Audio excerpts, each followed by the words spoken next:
Well, here I am on the ground again. This time with a point.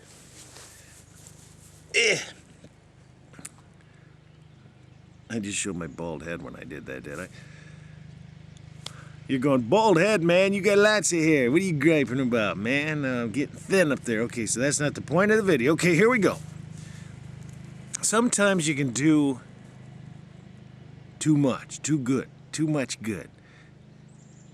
Most of the time, don't do good at all.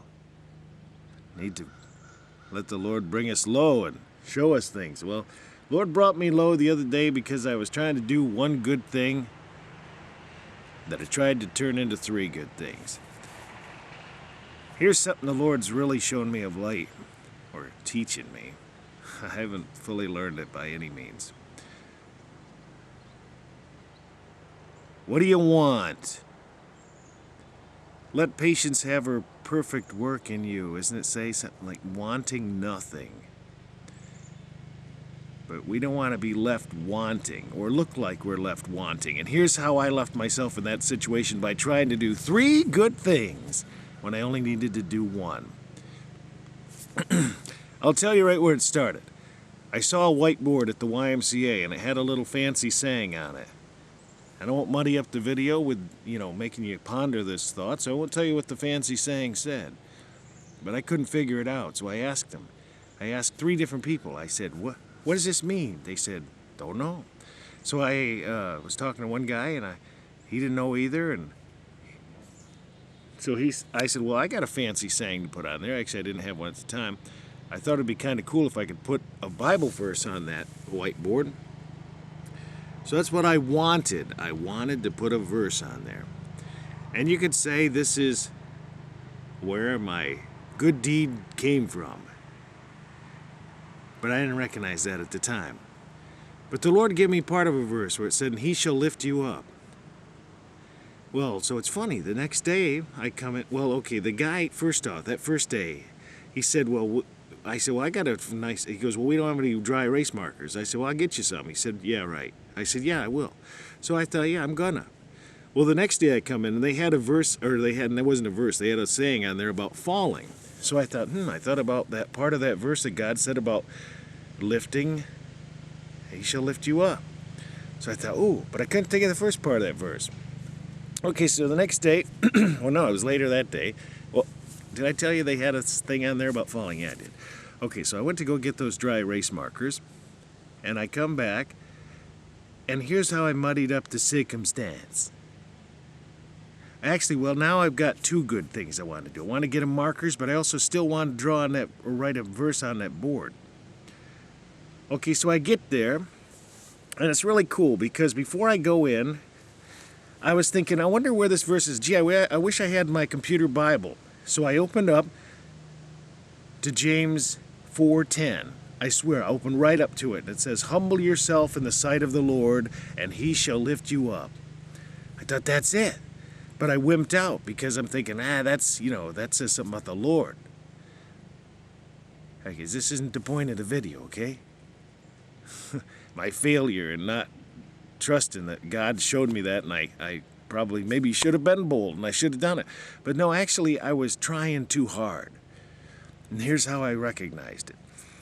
Well, then I think, okay, well, I'm going to take a testament and I'm going to give it to that guy. But I wasn't being sure that guy was going to even be there. But nonetheless, I thought, okay, well, I'll take two.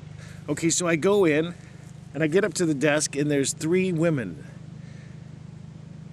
And here's exactly how the situation went. One lady said, oh, you're still here? Because I came back from earlier in the day with these markers. And I was like, muddied up from thinking, oh, gee, I only got two testaments.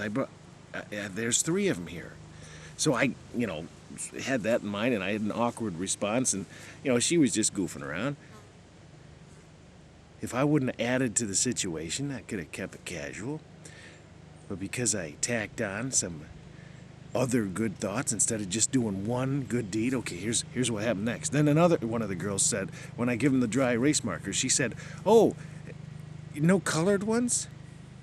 And I say, well, I didn't have a good response, and she was just kidding, and then I probably embarrassed her because the fact that I didn't just, let her off the hook by just joking back. Well, then the third lady took the dry race markers, like, oh no, that was a nice thing he did, and all this and that, and then that girl felt embarrassed.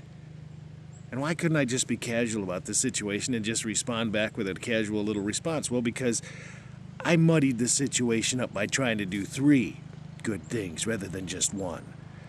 I should have just given the dry race markers, took off, realizing the fact that at some point later on I'll have the opportunity, Lord willing, maybe, to put a verse on that dry whiteboard. And maybe I'll have another opportunity at another time to give them a testament because of doing that one nice thing.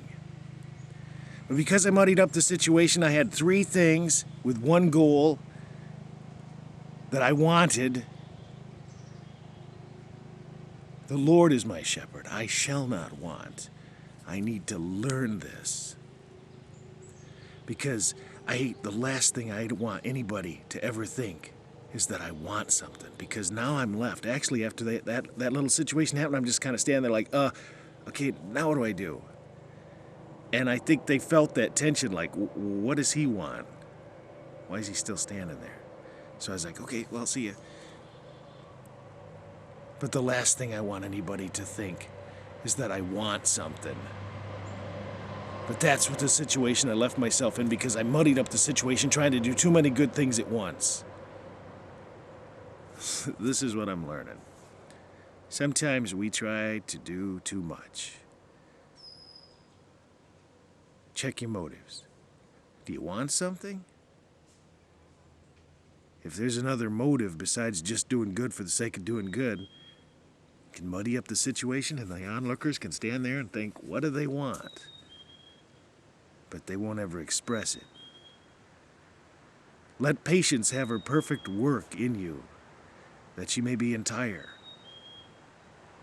wanting nothing. Humble yourself in the sight of the Lord. That verse was meant to be for me. And he shall lift you up. Hey, the Yankees! Yeah. The Toronto Blue Jays. All right, don't let me muddy up the situation with what I'm talking about here by talking about that stuff, okay? Keep those verses in mind. James 4:10, and then the others are posted here as an annotation.